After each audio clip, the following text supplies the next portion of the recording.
tey Fatou di nuyu ñiy suivre jamono ji programme Walf TV di nuyu Seydina waaw ak sunu invité Mouhamed Moustapha Diagne nekk coordonnateur national bu coalition John nekkoon itam directeur de la communication et de la formation bu ministère de l'éducation nationale Mouhamed maa ngi lay nuyu. waaw salaamaaleykum maa ngi lay fay bu baax Pierre di nuyu Fatou di nuyu aussi Seydina que j'ai du plaisir à retrouver di kontaan trop ci invitation waaw ñun tamit ñu ngi lay gërëm bu baax si li nga ñëw wuy si sunu invitation. c'est normal. voilà dernière casquette bi ma la présenté sax xam naa moo ñuy njëkk a intéressé ci entamu entretien bi. mooy ancien directeur de la communication et de la formation bu ministère de l'éducation nationale. ñu commenter un peu résultat baccalauréat 2025 bi en attendant les résultats définitifs actuellement résultat provisoire yi ñu am mi ngi tourné autour de 43%, donc 42,80 quelques pour cent loolu résultat yu baax la. waaw xam nga bac dafa am évolution avant 2020 mooy année Covid bi on était dans les 30%, 33, 35%. bi ñu ñëwee Covid on est allé jusqu'à je pense 48%. après 2021 ñu dem 51%. après ñu ñëwaat 50 et cetera.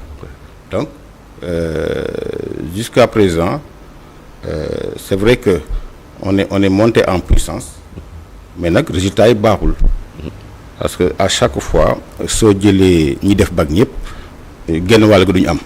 donc résultat yi baaxul depuis des années. yi gën a appesantir c'est ça le taux de réussite bi. xam nga bac aussi kenn du ko amee terminal. loolu ñu xamul kenn du ko amee terminal. bac CI la et même préscolaire la ba terminal. donc day fermer le cycle scolaire pour dem université. te xam nga fii xale yi doon def bac ren ba lañ jëlee grève 2018 bi bu metti bi ci système bi la leen fekk. Covid ci système bi la leen fekk événement politique yi 2021 ba lañ ci système bi la leen fekk ak perturbation yi. donc lacune yooyu yëpp dañu koy traîner. mais au terminal mais bien sûr parce que xale boo jël mu def cycle scolaire presque day perdre benn année scolaire. ci grève yi ci perturbation yi ci fête yi xam nga màggal xale yi dañ leen di may ñaari fan une semaine la ñuy def gàmmu une semaine la ñuy def donc il y a trop de fêtes yoo xam ni dafay impacter système scolaire de telle façon que il y a aussi des questions de recrutement ak yooyu defoon nañ ci ay affaires yu bare mais xam nga investissement en éducation c'est un investissement à long terme. 42% yi bon man pertuma quand même parce que xale yi ils ont vraiment été perturbés particulièrement ci ñetti année yi mujj nga xam ne depuis 2021 système bi da nga naan obligé à chaque fois su projet amee nga tëj classe yi pour voilà éviter kii ensuite ay nit ñoo xam dañ daan jóg jël xale yi dugal leen ci politique bi xam nga yëpp fi la ñu fekk. c'est normal que perturbation yi tey feeñ ci résultats yi. mais bac de façon globale war nañ ko revoir am na sax benn réforme. waaw ñuy wax bac UMOA et foofu laa doon jëm sax parce que voilà. La tendance maintenant dans le monde mooy ñu ngi réformer bac yi. oui waaw Sénégal dañoo war a toll foofu aussi. oui ils sont dans le cadre de l'UMOA am na ñuy wax ba gars yi ñu ngi di ci waxtaan en tout cas c'est un dossier bu ma bàyyi woon foofu kii mais par contre xam nga bac. li ñuy xamul ce n'est bac du depuis la réforme LMD ce n'est plus le premier diplôme universitaire ah. il faut ñu xam ko. te je pense même que jot na aussi. bac bi ñu jox ko ministère de l'éducation nationale mu koy organiser parce que élèves yi seen élèves lañu. ñi corriger seeni professeurs lañu.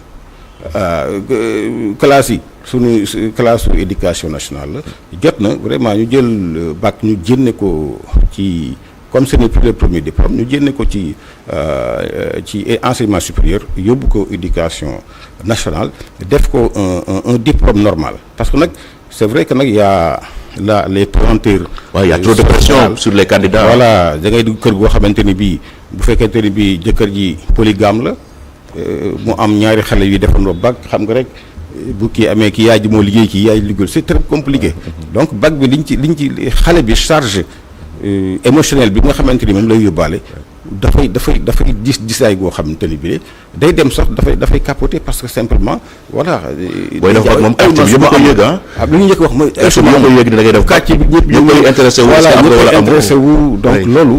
charge boobu dañ ko ci war a jëlee parce que ki la rek bac rek la encore que d'ailleurs di nga ma may ma wax ci entrée en sixième bi ñu bëgg a supprimer et tout c'est pas une bonne mesure. ah oui pourquoi. xam nga yàlla dafa def bi ñu ko njëkkee jël fii avec Kalidou. voilà bi ñu njëkkee jël mesure bi. avec Kalidou 2010 2011 je pense man année boobu yor naa ay sixième. parce qu'on avait laissé tous les élèves ñu jàll. passage universel. mais mën naa la wax ni presque 20% des élèves de sixième mun ñu bind seen tur. 20%. waaw année boobu. te xam nga c'est vrai cycle fondamental dafa wax ni ba 16 ans. xale bi dafa war a des école. mais même soo ko bàyyi mu jàll en sixième. s'il a une moyenne de 6 5 dañ koy dàq. c'est pire. Redoubler c'est pas mauvais parfois élève dina redoubler pour am niveau parce que ce qui est important c'est d'avoir le niveau am na ay xale yoo xamante ne dañuy teel dugg école 5 ans ñu dugal leen école bu ñuy def seen 2 dañuy tuuti boo xamante ni bii seen niveau du mental du fa yegg donc ce n'est pas une bonne mesure ba pare day am un problème donc de capacité d'accueil maanaam d'accès parce que da ngay def élèves dañuy toog par 4 parce que si tu laisses tout le monde passer te jël les mesures nécessaires amoo classe yu doy amoo table-banc yu doy amoo ay maîtres ay professeurs yu doy c'est-à-dire que da ngay am problème mu xale yi fu ñuy dugg ensuite da ngay am sax problème mu emploi du temps parce que tu n'as pas suffisamment de professeurs pour les prendre en charge donc mesure bi nañ ko seetaat li ñu war a def c'est très simple. C'est-à-dire que depuis assises nationales yi on a dit sur l'éducation on a dit jàng bi dañ ko war a orienter ci science technologie ak entrepreneuriat bu ñu yeggee sixième soxla année xale yëpp di def enseignement général yenn xale yi na leen yóbbu enseignement technique li ci des ñu yóbbu leen enseignement professionnel parce que am na ñoo xam da nga leen di gis rek xam ne xale yi moom ci seen loxo la ñuy aay alors bu ñu demee BFM même chose il n'est pas nécessaire que ñëpp ki dem enseignement général na ngeen tas enseignement professionnel ak technique même bac même chose parce que soxlawul ñëpp dem université parce que am na ay diplôme ba yoo xam dañ ko jëlee université bu ñu génnee duñu mën a liggéey wala suñu demee souvent da ngay xale boo xam ni du am benn xam ngañ ci dara da ngay duñu xam sax fu lay orienté à l'université donc dañuy sànni droit wala ñu sànni la lettre comme ça alors que yow amoo benn ki te bu la yóbbuwoon enseignement technique wala professionnel nga performer te Sénégal fi mu toll nii dafa soxla ay mains expertes donc cette mesure là sur l'entrée en sixième tout ça nañ ko solaat parce que redoubler c'est pas une mauvaise chose en soi te jàngalekat vraiment moo leen koy wax. voilà léegi ñu refermer page éducation bi waxtaan ci politique bi l'actualité politique nag mooy sortie premier ministre bi sortie largement commentée démb président tamit wax xam leen ni amul conflit entre moom ak son premier ministre ay xarit lañu ban commentaire nga siy def. mais lu amul kenn du ko wax. xam nga tamit parfois Sénégal il faut pas se voiler la face il y a un conflit et le conflit là il est ouvert il était latent maintenant il est patent ni kenn du fa quoi parce que aussi am na lu ñuy wax ci kaw ak lu ñuy wax ci suuf bon c'est vrai il y a une communication d'État il y a une communication institutionnelle parce que boroom kër su amee kii problème ak doomam du jën ci mbedd mi du ko. dafa mu wax waxtaanu biir nekk. voilà ak waxtaanu biir xam na nañ koy def donc État aussi. En communication institutionnelle état tax na dama am ay problème état du ko def maintenant l'état va poser des actes liberté war mooy li ma gis mooy Ousmane Sonko c'est plusieurs problèmes à la fois parce que c'est les devoirs judiciaires ay rabat d'arrêt Cour suprême ne ko doo fi jàllee ensuite l'affaire Adji Sarr qu'on remet sur la sellette je pense que erreur fondamentale bi Ousmane def et ça il continue à le payer très cher parce que Ousmane Sonko li ko dal na kilifa yu bari kilifa diine kilifa aada voilà dal na leen mais lan moo ko dal mooy li ko dal ci Adji Sarr dafa indaale ce qu'on appelle une tare congénitale booy def politique dafa am ay dossiers yoo xam ni da nga koy fay quoi qu'il en coûte parce que lim lay yàqal moo ëpp lim lay defaral li ko dal ni ci Adji Sarr dal na kilifa yu bari mais yu mel noonu soo amee nga xam ne yow su jugee yow lay yaa ci ëpp looy perte parce que il s'agit de sa carrière politique parce que loo mën a wax lii yëpp après Adji Sarr moo ko yóbbu. mais moom complot la wax ba léegi. non en fait ñu ko conseillé ils l'ont ça a été un très mauvais conseil. Ah oui. parce que bis bu nekk ay kilifa day xew ci réew mi ay affaires yu mel noonu ay kilifa yoo xam ni dañ leen di jiiñ bi ñuy xew tey jii nijaay Ousmane Sonko famille Ousmane Sonko ñoo waroon jóg seeti famille Adji Sarr ñu réglé ko. ñu étouffé ko loolu nga bëggoon. c'est comme ça que ça se passe. nëppal ko mu jeex. parce que c'est comme ça que ça se passe parce que même au-delà de Ousmane Sonko il y a la famille de Ousmane Sonko il y a les parents de Ousmane Sonko il y a les militants de Ousmane Sonko te góor su ne góor nga donc noonu lañ ko war a régler et c'est pas trop tard parce que Ousmane Sonko lii su ko réglé wul dina ko rattrapé waat. ni mu koy rattrapé waat mooy un jour Adji Sarr est dehors dans la nature un jour le régime va changer forcément. di nga gis président bu ñëw fii extradé ko pour ñu àtte ko ci affaire Adji Sarr. donc famille Ousmane Sonko dañ dugg dem seeti famille kii Adji Sarr lii vraiment ñu fay ko. alors c'est pas trop tard. Non, c'est pas trop tard. parce que le mal n'est pas déjà fait. Non mais c'est pas trop tard moi je pense que il a besoin de ça parce que li mu ko bëgg a régler ku wax ci Adji Sarr nga dem jàppale ko tëj ci kaso bi loolu moom mënul nekk parce que même boo Sénégal bu ñu ko waxatul mais ñi nekkul Sénégal dañ ciy wax.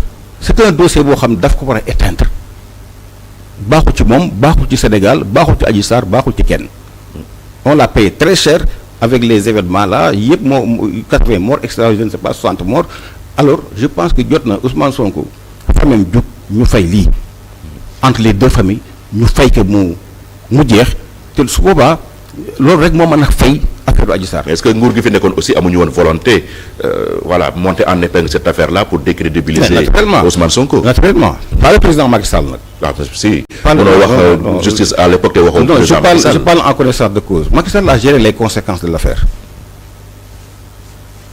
est-ce que waroon na bàyyi moom sama en tant que président. non aussi xam nga foofu. te amoon na possibilité moom aussi teel ko arrêté. non Macky Sall bi ñu fi jógee daf ne bu ci kenn wax loolu fi lañu fekk.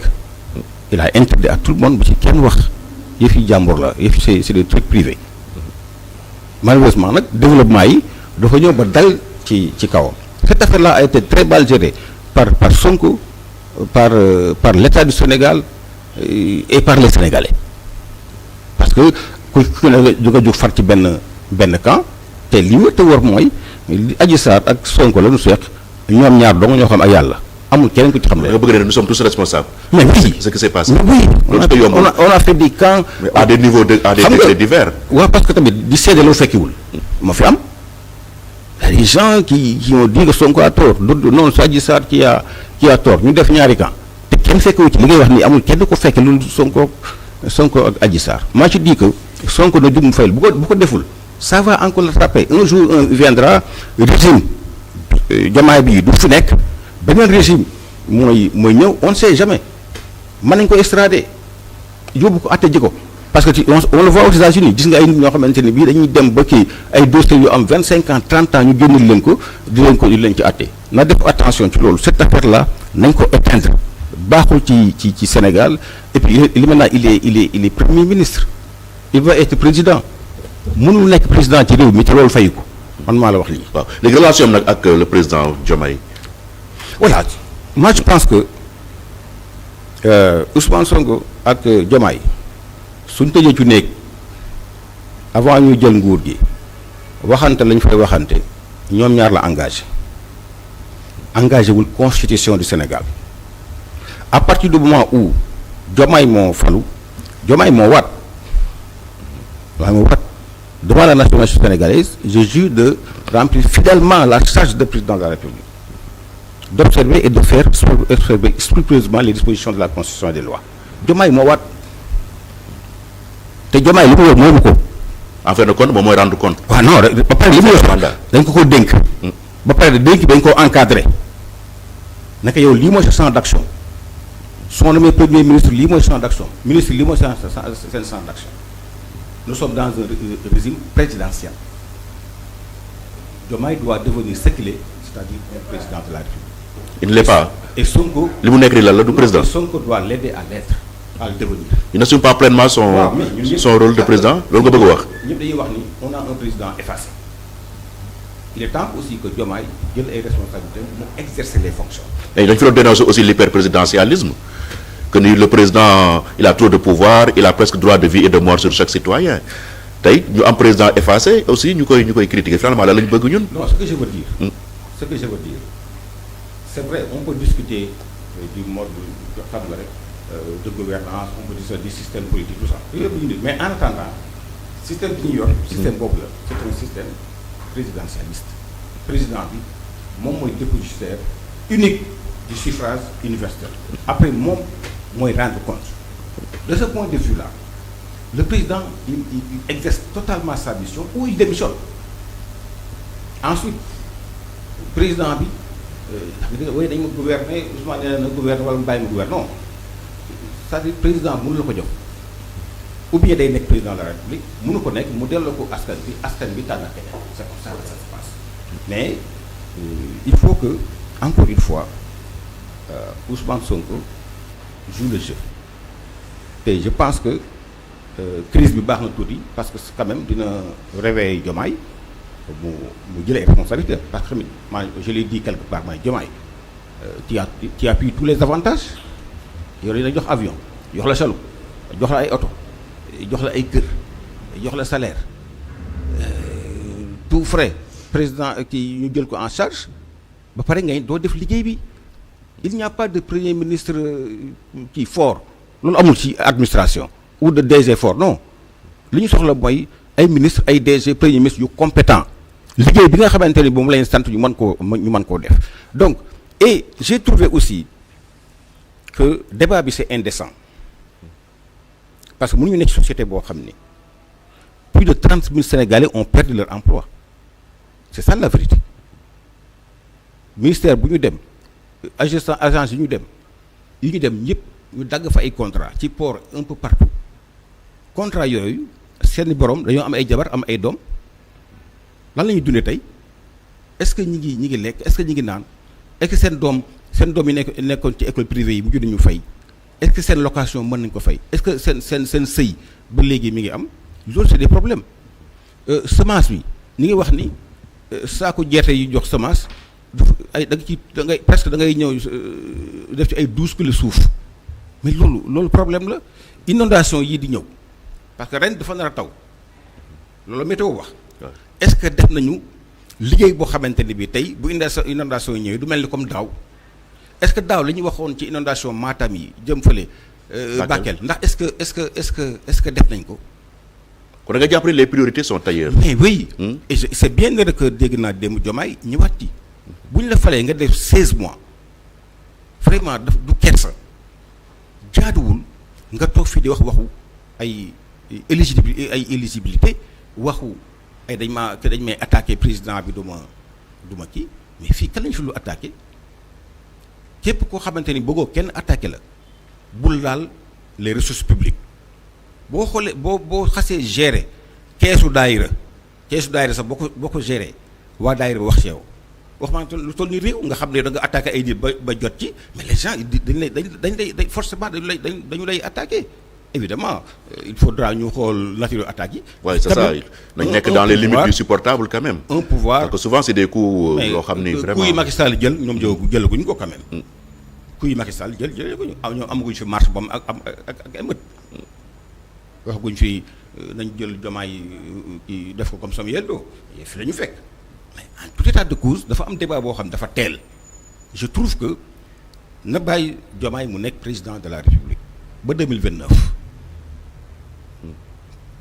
moom mu nekk premier ministre tant qu'il le veut tant que Diomaye le veut et je trouve même que Diomaye desul ko dara parce que tey bu ñu demee ba ni premier ministre bi dafa nëbb président bi mooy ça veut dire que kii lu ñu ko war a jox ci pouvoir jox nañ ko jamais man mësuma gis premier ministre bu am pouvoir comme Ousmane Sonko mais léegi nag xam naa ne nag duñ la jox lépp aussi nga jël lépp di nga bàyyi aussi Diomaye mu toppatoo li ba toppatoo ci wàllu diplomatie bi wàllu sécurité ak yi ci des li mu diggante wu Sénégalais yi ci wàllu xëyu ndaw yi gisaguñ dara xale ba léegi ñu ngi xaar au contraire sax ay perte d'emploi la ñu am immigration clandestine bi tey la wàllu gën a aay njàng bi ñu ngi wax affaire abri provisoire yi ñu war na ci kaw tabal ci presse bi ñu ngi leen xoj jël seen appui boo xamante ne bii dañ assemblée nationale moo ko voté gouvernement bi moomu ko nga téye ko ci lu la neexee quoi taxaw na ngay xeex ay presse gouvernement du xeex ak presse amul benn gouvernement buy xeex ak presse boo xamante ne bii après di nga ci indem donc problème yi nekk noonu ñu jàpp ay chroniqueurs fii yoo xamante ni bii dañuy wax seen xalaat jàpp ay sénégalais yoo xam ne tëj ci kaso bi parce que Macky Sall la ñu àndaloon pendant 6 mois ngay seet lan la ñu def je pense que ça c'est les vrais problèmes loolu la gouvernement bi war a régler et c'est bien vrai que démb Diomaye wax ni loolu mooy priorité. waaw les crises bii nii da nga jàpp ni crise u Pastef la rek nañ ko circonscrire foofu wala boog bu lawee mën na dem ba affecter nos institutions. non boo gisee ñun ñu ciy wax boo gisee man ma wax ci bu fekkante ne crise Pastef rek la yoonu kenn nekku ci parce que parti yi vraiment les partis sont autonomes kenn du fi nekk def ingérence. mais sauf que crise bu am parti au pouvoir bokkul la crise bu am parti bu nekkul au pouvoir. bokkul oui. parce que dafay affecter institution yi te li may gis nii parce que xam nga ñun dañuy politique dafa am gars yi lu ñuy wax ci kaw lu ñuy wax ci suuf les camps se préparent. à quoi oui ñaari camps yi ñu ngi préparé. se prépare à quoi. l'affrontement là c'est une question de date. tôt ou tard dinañ laale. non c'est une question de date xam nga affaire dafa nekkoon ci suuf xam nga Sonko wax na ni wax nañ ko ci biir ñun ñaar wax ko ci biir néeg wax ko bureau politique tey wax ko waa Pastef ak sénégalais yi non l'affrontement c'est là. il est inévitable il est non c'est une question de date da nga naan xam nga da nga kañ la kay fi mu nekk ni kañ la mais pour man dañ ko war a gérer ndax li ñu ko war a gérer mooy man je suis opposant. wala seen suwee la yéen opposition bi. wala déedéet que mu am éclatement. man wala man sama parti synergie républicaine la dëkk tudd.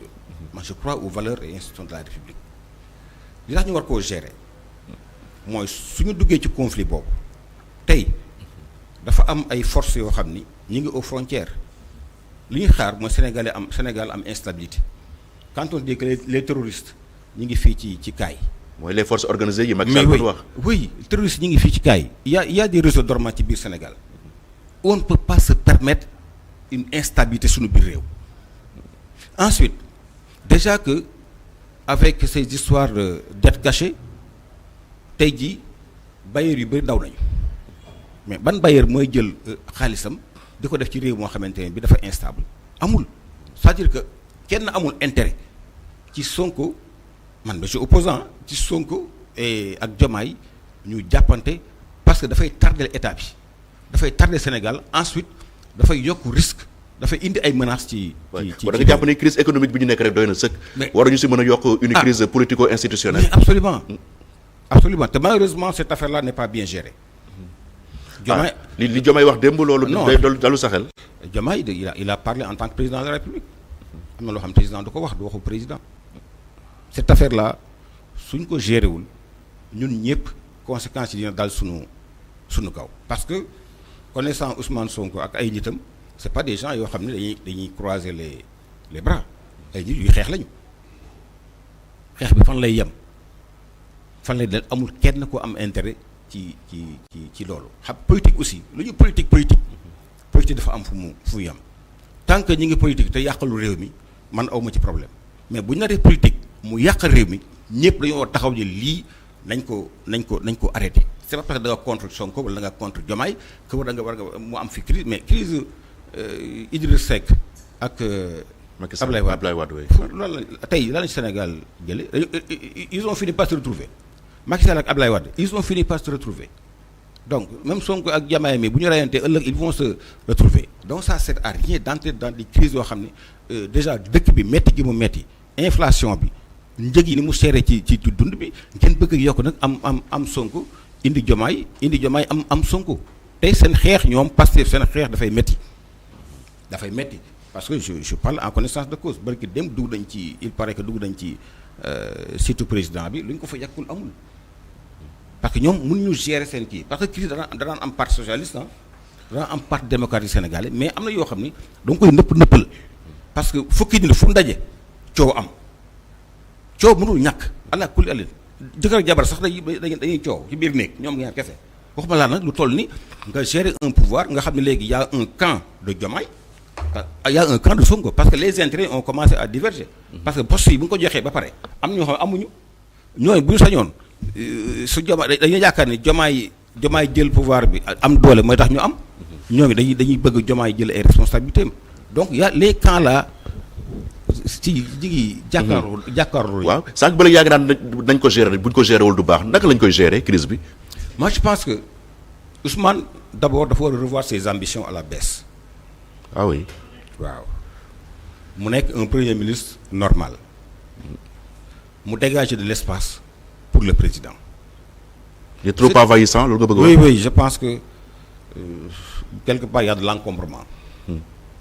c'est vrai am na mérite ci fal gi nga xam ni fal lañ ko Diomaye Ousmane am na ci mérite mais Diomaye aussi am na ci mérite parce que xëy na bu ñu tànnoon Habib Sy du jàll on sait jamais Sénégal yi mën nañu bañ a bëgg Habib Sy wax ne Habib Sy kat moom Abdoulaye Wade ñoo àndoon comme ñoom li ñuy wax naan ni système bi la donc Diomaye am na mérite ci mbir mi comme yegg si nañ fii yàlla mooy def président de la République biddiw la lu ñëpp ñoo koy doon yàlla def na ko Diomaye Faye li mu yor ci pouvoir pour man il a suffisamment de levier pour doxal moom li mu tuddee projet y a rien qui empêche Ousmane Sonko de dérouler son projet. mais nee na ba président bokkuñu rythme moom dafa bëgg affaire yi gaaw mais de l'autre côté ça traîne. dafa am leneen loo xam ni loolu mënut a nekk parce que continuer jàpp nañu ci kaso bi continuer képp koo xamante ne bii am na bi ngay nekk ci opposition bi dara na si kaw nga dal ci kawam loolu du continuer. ñi ci kaso bi yëpp day mujj génn man maa la wax léegi il faut y par sortir te Diomaye d'ailleurs Boun Abdallah ñi ngi wax Sénégal réconcilié ça c'est Boun Abdallah Dionne un Sénégal réconcilié un Sénégal juste un Sénégal prospère loolu mënut a ànd ak fu nañ ko ubbi sa front xeex ak politique yi xeex ak Macky Sall xeex xas magistrat yi société civile bi presse bi bàyyi woo kenn ku ñëpp tifli nga tooy te boo yoree nguur yow yaa fragile parce que nguur yor ko mi ngi mel ni nga yor benn plat de verre di dox ci karo muy taw yow yaay fragile te à ce rythme là li ma gis nii suñ ko arrêté wul ils risquent même de ne pas terminer leur mandat parce que tôt ou tard l'opposition est en train de s'organiser opposition kay bokkatu. non je vous dis. ñoom yéen kay vous êtes absent du débat. opposition bi day xaar rek popularité wàcc bu baax. parce que aussi booy wootee ay marche doo bëgg am ñaari sàppe c'est-à-dire en même temps booy organiser da ngay xool la tension la pression sociale. instant bi d'accord ngeen ni mënu leen mobiliser. non mën nañu mobiliser amatu leen capacité de mobilisation. mën nañu mobiliser mais da ngay bàyyi Sénégalais yi assumer parce que ñoom ñoo jël présidentielle jox Diomaye législative ñu jox Diomaye.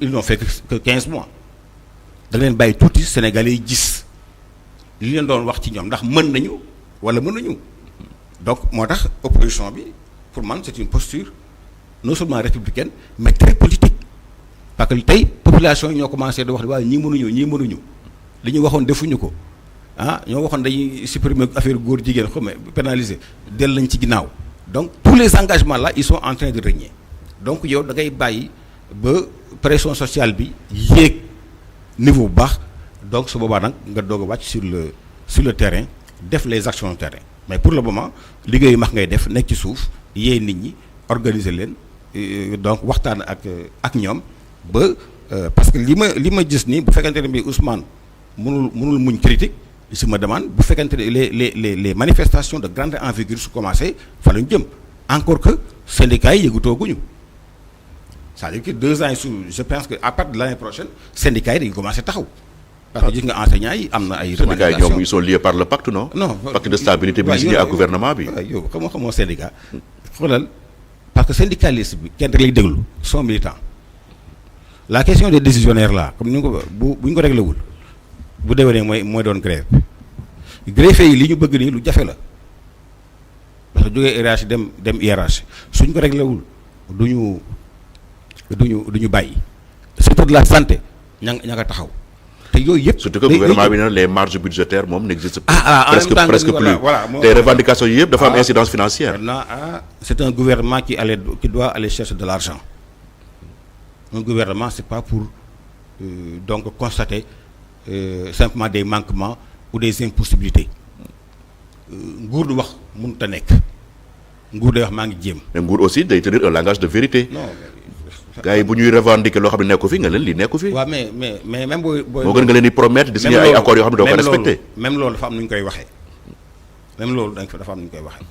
li nga mën a def da nga koy def li nga mënut a def da nga koy différer c'est comme ça que ça se passe mais boo toogee nag ni Sénégal mi ngi quatrième sous-sol Sénégal mi ngi kii te yow gisuñu la nga def benn effort amul benn ministre bu si wàññi salaire am véhicules yu ñu dawal gis nga ko c'est sur les mêmes véhicules assemblée neen dañuy jënd des véhicules à 50 millions ça yow sa bopp yow defoo benn effort nag premier ministre kenn déggul fu mu wàññee budget président très bien kenn déggul may naa sama salaire député yi kazaalika na ko noonu direction yi daan am donc mooy am agence yi ñu waxoon dañ koy rationaliser wuñu donc loolu lépp population yi aussi bu ñu gisee ni yow ñoom ñooy def effort et que yow yaa waxoon don de soi te yow nekkoo ci don de soi bi à partir de maintenant ça va am yaa quelque part problème te nag am nañu pétrole nag am nañu gaz le Sénégal n'est pas si pauvre qu'on le dit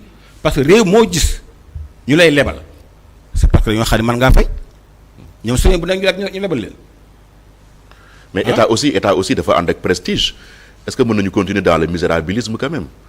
non ñoom ñoo wax de ñun waxuñu ñoom ñoo waxoon ni don de soi député yi nga xamante ni bii dawal oto 50 millions loolu leen daan wax ñëw jënd ay oto.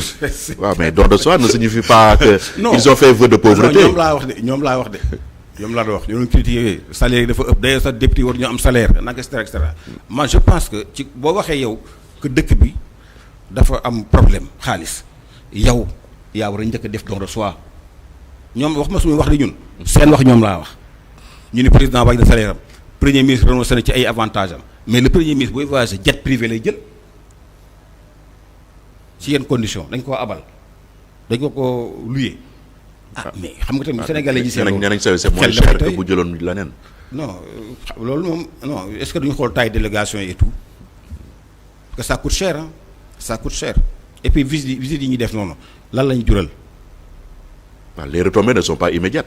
non mais on doit les voir te Chine vraiment président Chine ñëw na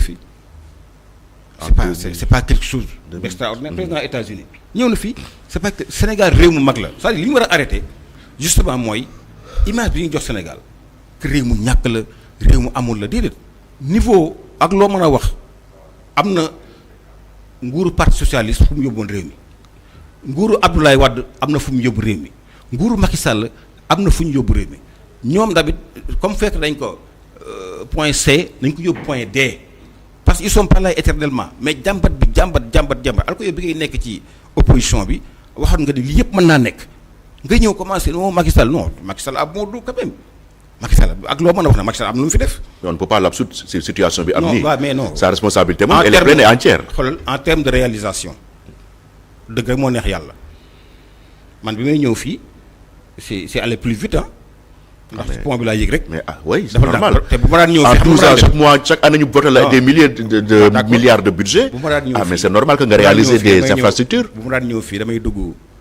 dugg CTO dugg Bastos génn nii ñëw. ay kàddu Elimane Dior. tey foo dem ci réew mi ay pont la ay autoroute bourse familiale d'ailleurs sax arrêté nañ ko malheureusement. à quel prix.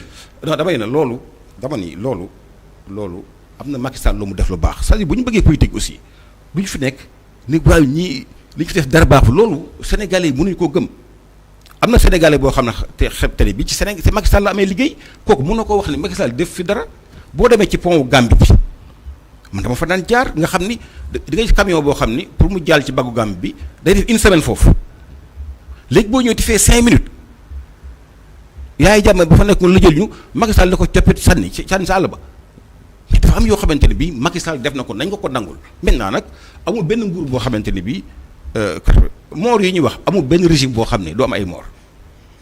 amul chaque régime part avec ses morts.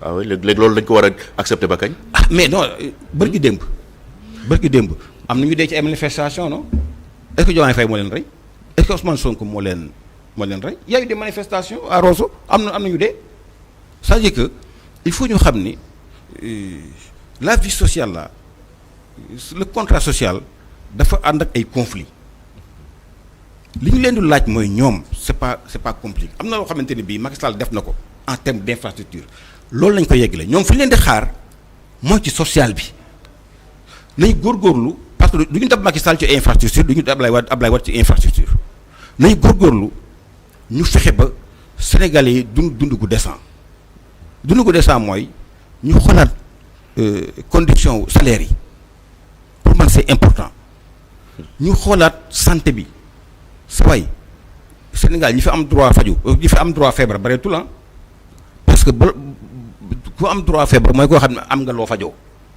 mais am na xaalis boo xam ne boo ko yorul yenn feebar bu lay dal ngay dee c'est clair ñun ñëpp leer nañu ñu fexe ñu Sénégalais yi am couverture médicale pour moi ça c'est important nañu agir ci loolu pétrole bi ak gaz bi ñu fexe ba courant wàññeeku parce que man loolu man mosuma comprendre que quand même ñu daañu jëndi pétrole di ko indi fii bon léegi pétrole bi nekk fii ñuy ba tey Sénégal di ñu jaay kii. Ousmane Sonko nee na contrat yi yëpp yéen da ngeen ko signé en faveur.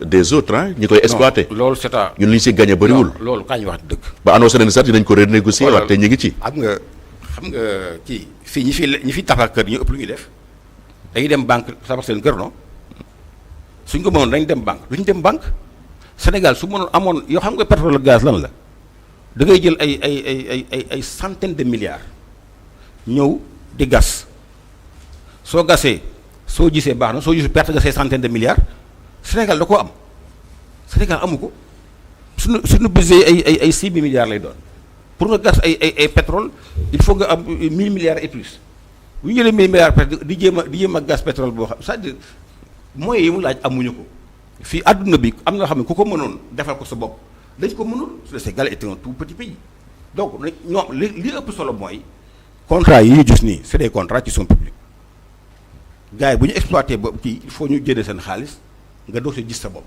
mais en attendant moi je dis bien que jaaduwul courant ñu koy jënd lii ñu koy jënd nii parce que tamit c'est une question de bon sens dañu naan wax ni dañu naan xaar ay bateau pétrole ñuy ñëw pour ñu taal courant bi waaye léegi pétrole baa ngi fii pourquoi ñuy continuer di fay courant bu cher bi ça kenn mënu ko en fait ñoom ci yoo leen di xaar fayum courant fayum ndox je dis que affaire u dëkkuwaay dañ cee war a sonn ñoom parce que sénégalais bi nekk ci location tey ji boo fexe woon tey ba SICAP HLM tabax 1 million de logements ci réew mi c'est-à-dire nga jël sénégalais boo ko jëlee ci location rek ne ko yow léegi 150 000 nga doon fay dama lay jox logement ngay fay 50 000 mais kooku mu dem dugg ci logement boo xam ne moom moo ko moom ay doomam sécurité lañ 150 000 la doon fay 50 000 lañ am na 100 000 francs de plus c'est comme ça loolu la ñuy yokkee pouvoir d'achat ñoom nañu xool seen priorité mooy dëkkuwaayu Sénégalais yi faju Sénégal li ci des ay yeggale ay chantier la loolu du jeex parce que gouvernement bu ñëw di nga def sa ay chantier mais nag loolu lu ñu koy mën ci bu ñu amee un climat apaisé c'est-à-dire que premier ministre bi ak président bi ñu seet dañuy neexoo réew mi ñu apaiser ko jàppate bi ñu teg ko ci yoon et je parle aux magistrats dëkk Sénégal am na justice man dama ko mës a wax ndax li tax Sénégal am justice mooy am na conflit yu bari yoo xam ne du commissariat la ñu koy faje yii gendarmerie yii boo demee tribunal ñu faj ko. yenn yoo xam ne si chef de quartier bi lañ koy. lañ chef de quartier Sénégal am na justice ah.